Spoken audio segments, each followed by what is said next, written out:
Hey everybody, Joe Joseph here for thedailysheeple.com, and this is your news shot. Going to the Express in the UK, they ask, has Atlantis been found? Because an 8.5-mile pyramid has been discovered at the bottom of the ocean. And they ask a question. Could this bizarre object, described as a giant ancient pyramid and found at the bottom of the sea, be a clue to the site of the mythological city of Atlantis? Let me stop there for a second and talk about Atlantis a little bit, because I think it's kind of important. We find pyramids all over the world. They're here in America. They're over in Europe. They're down in Antarctica. They're in Africa. Hell, they're in the ocean.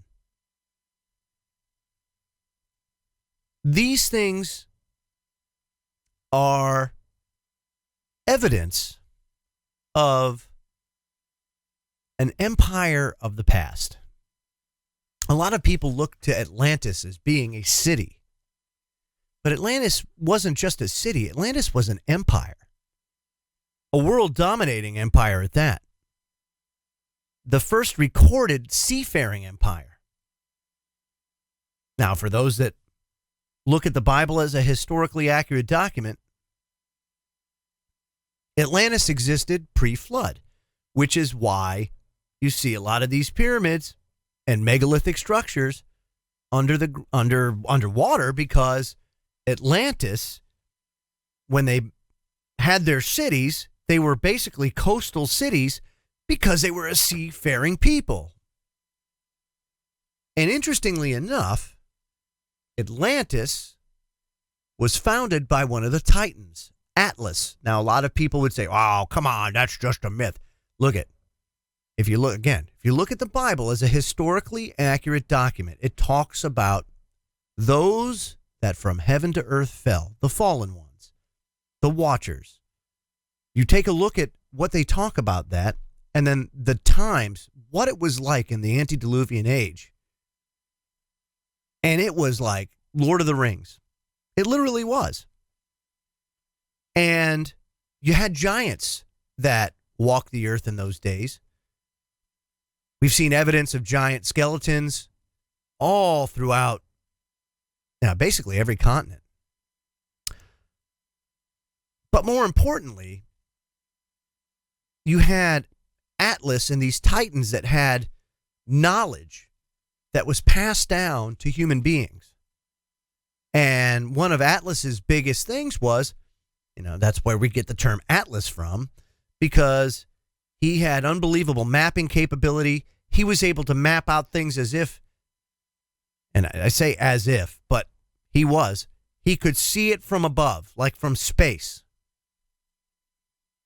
So obviously they had some capability there. Also, the Aztecs and the Mayans spoke of Atl, that they came from Atl or Atlas, looking as if they are descendants of Atlanteans.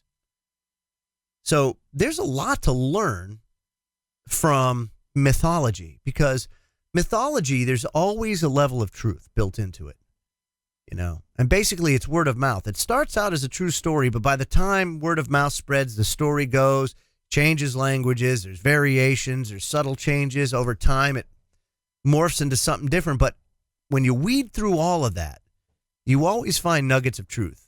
And the nuggets of truth here is Atlantis wasn't just a city. Atlantis was an empire. And Atlantis had many cities all over the world where they had pyramids, where they had megalithic structures. You can find plenty of evidence on this. And so finding a pyramid off the coast of Mexico shouldn't be a surprise to anybody, because they're all over the place.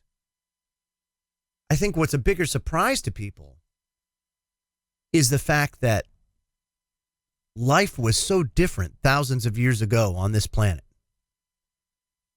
And we've been sold this idea that it was just a bunch of cavemen and Neanderthals that were running around with, primitive improvised stone tools and things like that, when the evidence and the archaeology of the past just tells a totally different story.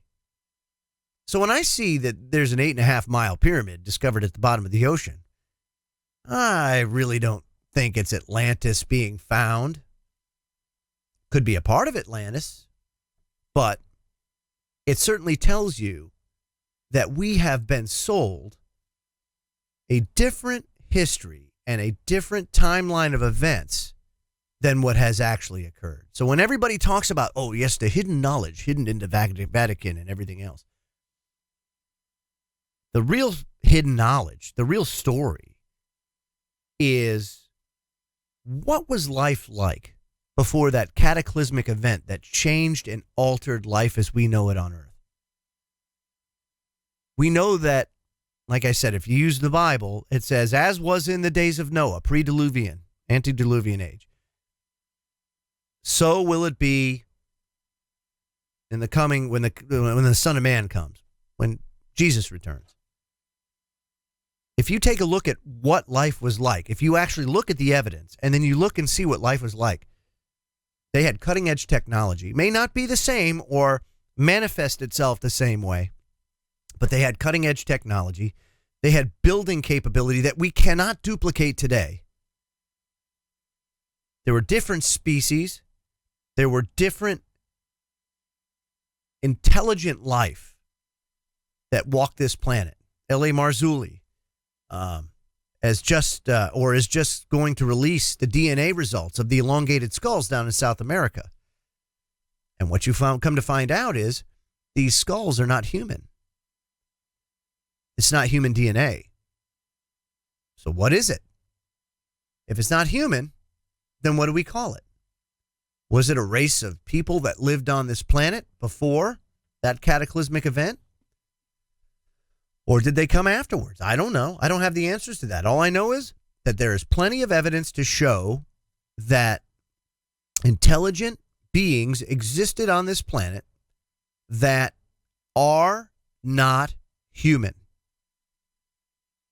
So when you get that real hard evidence, is it all too far-fetched to think that we may have found a city or outpost of Atlantis, the bottom of the ocean off the coast of Mexico? I don't think so. So check this article out. There's a video associated with it. It'll be in the description box below. And open your mind to other alternatives. That's the one thing that, in my journey, I had to do to really get to the bottom of certain things is I had to take myself wherever the truth took me, based on my life experience, based on the whole swath of my research that I've done over the course of time. And I can tell you that what we've been sold as mainstream history is not the history of the earth at all. And we need to come to grips that there is a vast conspiracy afoot to keep that history away from you, because if you understood it and if you knew it, it would give you a totally different worldview. It would give you a totally different frame of reference. You would see the world through a different, through a different lens, filter. And that's the one thing that I find most unbelievable, was how the control freaks were able to take history and totally and completely alter it in such a short period of time. So again, check out this article and do a little research in Atlantis. There's some great documentaries out there. UFO TV has some wonderful documentaries on YouTube on Atlantis, so check it out. I'm Joe Joseph. This was thedailysheeple.com's News Shot. Feel free to comment below and visit our website at thedailysheeple.com. #WakeTheFlock Up. Have a great day.